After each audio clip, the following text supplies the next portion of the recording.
राधे राधे, हरे कृष्ण। ओम नमो भगवते वासुदेवाय। प्रिय श्रोताओं, आज दिनांक है 7 जुलाई, दिन है मंगलवार। आज का दिन बड़ा ही पावन और मांगलिक है। आज हम भगवान श्री हरि के चरणों का वंदन करते हुए आज का महात्म सुनेंगे और अंत में नित्य नेम में सीता माता की कथा सुनेंगे। हे महाप्रज्ञ नारद, वाल्मीकि ऋषि ने जो परम अद्भुत चरित्र का दृढ़ बंधता राजा से कहा, उस चरित्र को अब आगे सुनो ध्यान से। मित्र नारायण नारद के प्रति जो शुभ वचन बोले वह आप विस्तार पूर्वक हमसे कहिए। तब ऋषि गणों के पूछने पर श्री सूत जी महाराज बोले, हे ऋषियों, नारद ने प्रति जो सुंदर वचन कहे वह जैसे भी मैंने सुने हैं वैसे ही विस्तार पूर्वक कहता हूँ। अब सभी सावधान होकर सुनिए। हे नारद, पहले भगवान श्री कृष्ण ने युधिष्ठिर से कहा, वो मैं तुमसे कहता हूँ, सुनो। एक समय धार्मिक राजा अज्ञात शत्रु युधिष्ठिर छल प्रिय धृतराष्ट्र के दुष्ट पुत्रों द्वारा द्रत कीड़ा में हार गए। सबके देखते ही देखते अग्नि से उत्पन्न हुए धर्म प्राणन्य द्रौपदी के बालों को पकड़कर दुष्ट दुर्शासन ने खींचा। बाल पकड़कर खींचने के बाद वह द्रौपदी के वस्त्र उतारने लगा। तब भगवान श्री कृष्ण ने द्रौपदी की रक्षा की। उसके बाद पांडव राज्य को त्याग कर कमयज्ञ वन में चले गए। वहां अत्यंत कलेश से भरे हुए वे वन के फलों को खाकर अपना जीवन बिताने लगे। जैसे ही जंगली हाथियों के शरीर में बाल पकड़े रहते हैं, उसी प्रकार पांडवों के शरीर में भी बाल हो गए थे। इस प्रकार दुखी पांडवों को देखने के लिए भगवान देवकी सुत मुनियों के साथ कमयज्ञ वन में गए। उन भगवान को देखकर मृत शरीर में पुनः प्राण आ जाने की तरह युधिष्ठिर, भीमसेन, अर्जुन आदि प्रेम विवल होकर सहसा उठ खड़े हुए और बड़े मन से बड़ी प्रसन्नता से श्री कृष्ण के गले मिले और भगवान श्री कृष्ण के चरण कमलों में भक्ति पूर्वक नमस्कार करने लगे। द्रौपदी ने भी धीरे धीरे वहां आकर आलस्य रहित होकर भगवान को शीघ्र ही नमस्कार किया। उन दुखी पांडवों को मृग की खाल के वस्त्र को पहने देख और पूरे शरीर में धूल लगी हुई, रूखा शरीर, चारों तरफ बाल बिखरे हुए द्रौपदी को भी उसी प्रकार दुर्बल शरीर वाली और दुखों से घिरे हुए उनको देखा। इस तरह दुखी पांडवों को देखकर भगवान कृष्ण बड़े दुखी हुए। भक्त वत्सल भगवान धृतराष्ट्र के पुत्रों को जला देने की इच्छा से उन पर क्रोधित हो गए। विष्णु के आत्मा बाहों को चढ़ाकर गुरेर कर देखने लगे। करोड़ों काल के कराल मुख की तरह मुख वाले धधकती हुई प्रलय की अग्नि के समान उठे हुए होठों को दांत के नीचे जोर से दबाकर तीनों लोकों को जला देने के लिए ऐसे उद्धत हुए जैसे श्री सीता जी के विग्रह से संतप्त भगवान श्री रामचंद्र को रावण पर क्रोध आया था। उसी प्रकार क्रुद्ध भगवान को देखकर कांपते हुए अर्जुन श्री कृष्ण को प्रसन्न करने के लिए द्रौपदी, धर्मराज और लोगों से अनुमोदित होकर शीघ्र ही हाथ जोड़कर उनकी स्तुति करने लगे। अर्जुन बोले, हे कृष्ण, हे जगत के नाथ, हे नाथ, मैं जगत के बाहर नहीं हूँ, आप ही जगत की रक्षा करने वाले हैं। हे प्रभु, क्या आप मेरी रक्षा नहीं करेंगे? जिनके नेत्र के देखने से ही ब्रह्मा जी का पतन हो जाता है, उनके क्रोध करने से क्या नहीं हो सकता? वह कौन जानता है कि क्या होगा? हे संहार करने वाले, क्रोधनाक से की जाने वाली आवाज का संहार कीजिए। हे तात के तात, हे जगतपते, आप ऐसे महापुरुषों के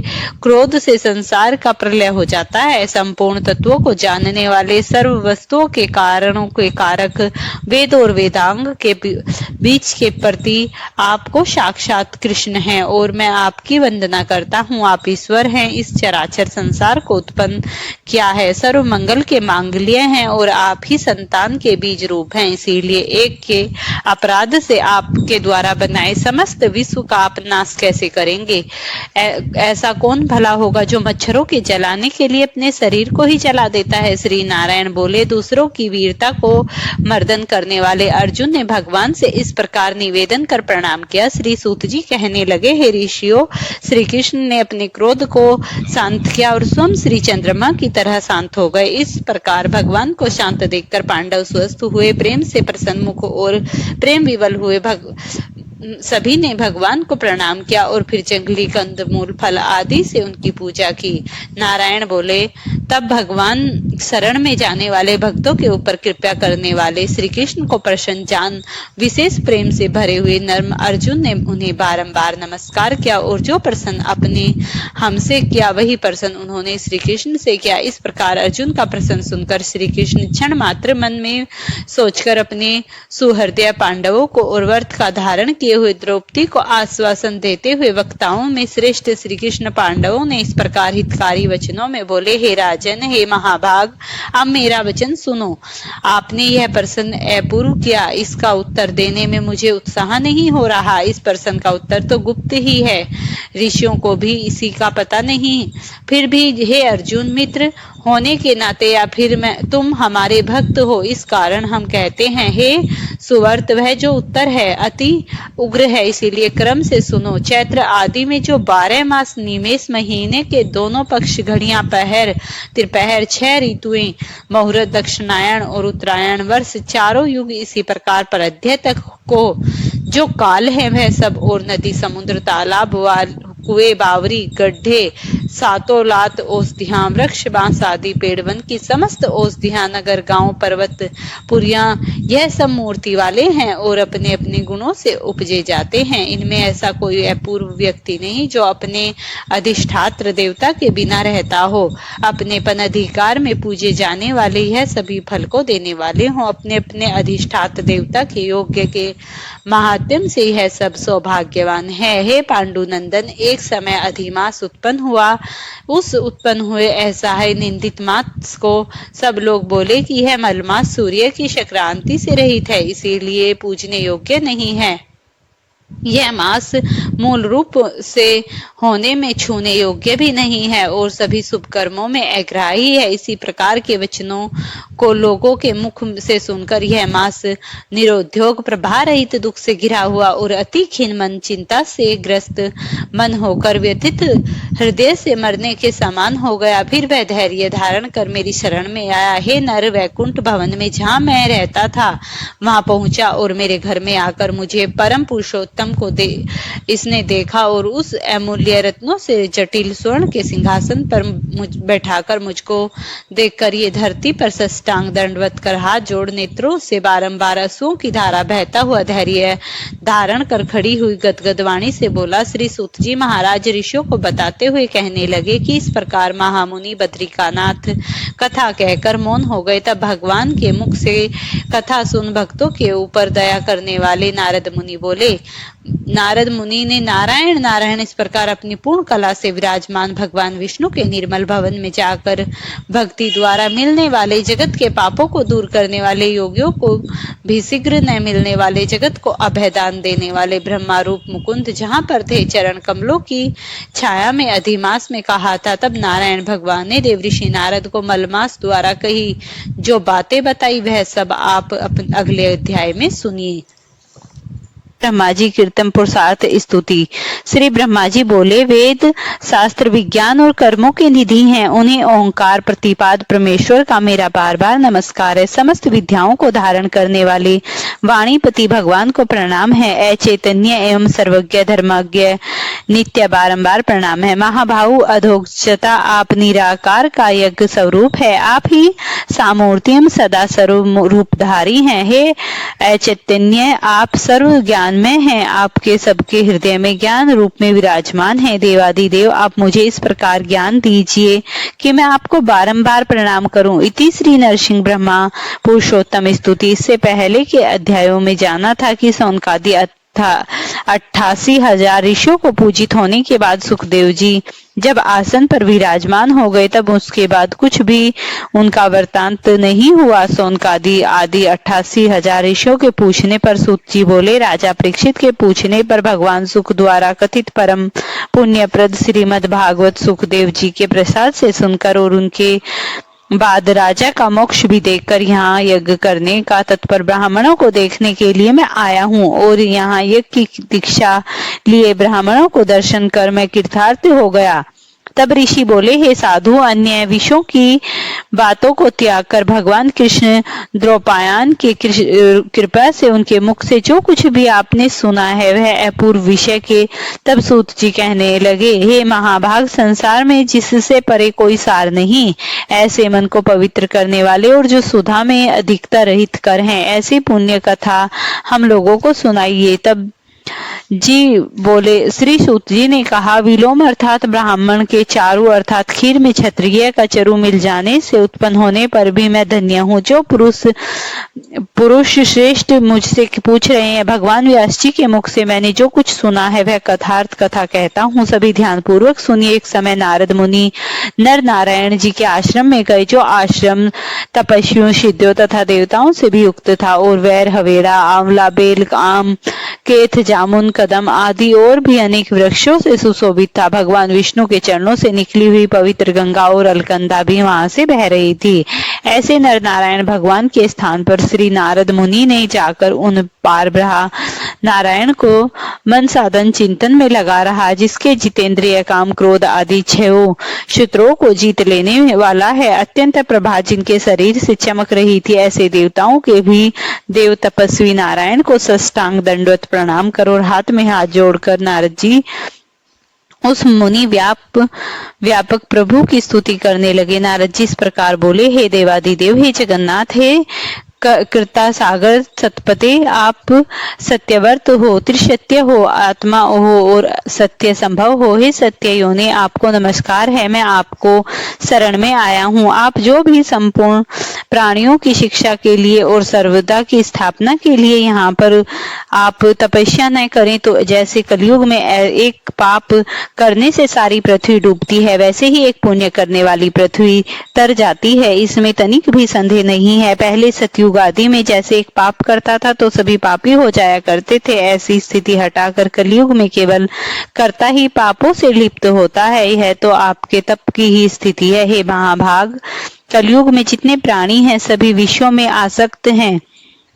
जिनका मन स्त्री, पुरुष, पुत्र, घर में लगा है, ऐसे प्राणियों का हित करने वाला जो भी है वह मेरा थोड़ा सा कल्याण करे, ऐसा विषय विचार कर भगवान कहने लगे, हे योग्य, मुख से सुनने की जो मेरी इच्छा थी, मैं पार ब्रह्म लोक से आया हूँ और आप पर बड़ा उपकार है। हे विष्णु प्रिय, ऐसे वेदों में वर्णित इसीलिए लोपोपकार के लिए कथा का सार इस प्रकार सुनाइए, जिसके मात्र से मोक्ष प्रदान हो जाता है। इस प्रकार देव ऋषि नारद के वचन सुनकर भगवान ऋषि आनंदित से खिलखिला उठे और फिर भुवन को पवित्र करने वाली पुण्य कथा और पुण्यमता को आरंभ कर दिया। श्री नारायण बोले, हे नारद, गोपी की स्त्रियों के मुख कमल के भ्रमर रास के रसिक के आरंभ, वृंदावन बिहारी, ब्रज के पति आदि पुरुष भगवान की पुण्य कथा को कहता हूँ। जो निर्मेश मात्र से समय में जगत को उत्पन्न करने वाला है, उसके कर्मों को वत्स इस पृथ्वी पर भला कौन वर्णन कर सकता है। हे नारद मुनि, आप भी भगवान के चरित्र का सारा सार जानते हैं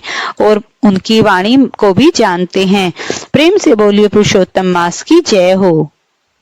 ताल पर जाकर बैठ जाओ, वहां औरतें पानी भरने आती हैं, उन्हें तुम अपनी कथा सुना देना। सीता माता कुएं की पाल पर जाकर बैठ जाती है। एक स्त्री आई, उसने रेशम की जरी साड़ी पहन रखी थी और सोने का घड़ा ले रखा था। सीता माता उसे देखकर कहती है, बहन, मेरा 12 वर्ष का नित्य नेम सुन लो। वह स्त्री बोली कि मैं तुम्हारा नित्य नेम सुनूंगी तो मुझे घर जाने में देर हो जाएगी और मेरी सास मुझसे लड़ेगी। उसने कहानी नहीं सुनी और वह ऐसे ही चली गई। उसकी रेशम जरी की साड़ी पट गई, सोने का घड़ा मिट्टी के घड़े में बदल गया। सास ने देखा तो पूछा कि यह किस दोस्त को अपने सर लेकर आई है। बहू ने कहा कि कुएं पर एक औरत बैठी थी, उसने कहानी सुनने के लिए कहा, लेकिन मैंने उसकी कहानी नहीं सुनी। उसी का यह परिणाम हुआ। बहू की बात सुनकर अगले दिन वही साड़ी और घड़ा लेकर सास कुएं की पाल पर गई। सास को वही माता सीता बैठी मिली और माता सीता ने कहा, बहन, मेरी कहानी सुन ले। सास बोली कि एक बार छोड़, मैं तो 4 बार कहानी सुन लूंगी। राम आए लखन आए, देश के पुजारी आए, नित नेम का नेम लाए, राम आओ बैठो राम, तपी रसोई जियो राम, माखन मिश्री खाओ राम, दूध बतासे पायो राम, सूत के पल को माठो राम, साल दुसाला पाठो राम, साल दुसाला ओढ़ो राम, जब बोलूं तब राम ही राम, राम सवारे सबके काम, खाली घर भंडार बड़े भरेंगे, सबका बेड़ा पार करेंगे, जय श्री राम जय श्री राम। सास बोली कि बहन कहानी तो बहुत अच्छी लगी। कहानी सुनकर सास चली गई और उसकी साड़ी फिर से जरी की बन गई। मिट्टी का घड़ा फिर से सोने के घड़े में बदल गया।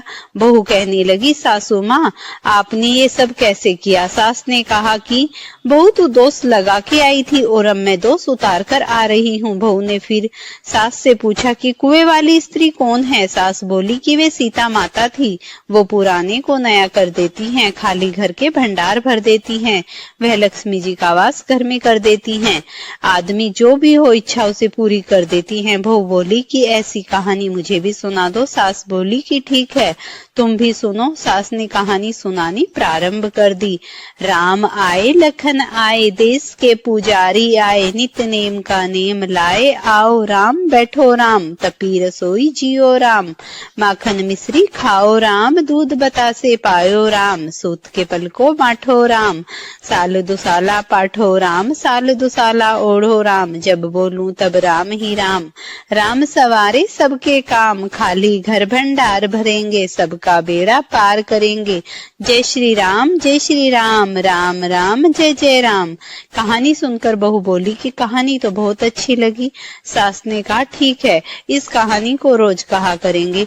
अब सास बहू रोज सवेरे उठती, नहाती धोती और पूजा करने के बाद नित्य नेम की कहानी सीता माता से कहती। एक दिन उसने यहाँ एक पड़ोसन आई और सास बोली कि बहन जरा सी आंच दे देना। वह पड़ोसन उसकी सास को कहने लगी। वह बोली कि आज तो भी हमने जलाई ही नहीं। पड़ोसन ने कहा तुम तो सवेरे 4 बजे उठकर क्या कर रही हो? फिर उन्होंने कहा कि सुबह उठकर हम पूजा करते हैं, फिर सीता माता की नित्य नेम की कथा कहते हैं। पड़ोसन ने उसकी बात सुनकर फिर कहा कि सीता माता की कहानी कहने से तुम्हें क्या मिला? वो बोली कि इनकी कहानी कहने से घर में भंडार भर गए, सारे काम सिद्ध हो गए, मन की इच्छा पूरी हो गई। पड़ोसन कहती है फिर तो ठीक है बहन, इस कथा को मैं भी कहूंगी। वह बोली ठीक है, तुम भी इस कहानी को सुन लो। सास कहानी सुनाने लगी।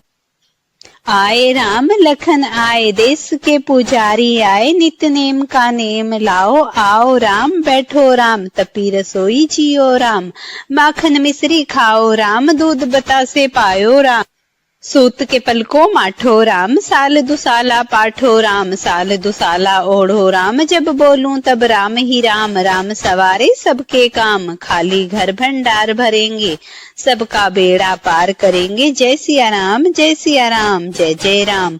सारी कहानी सुनने के बाद पड़ोसन कहने लगी बहन कहानी तो बहुत अच्छी लगी।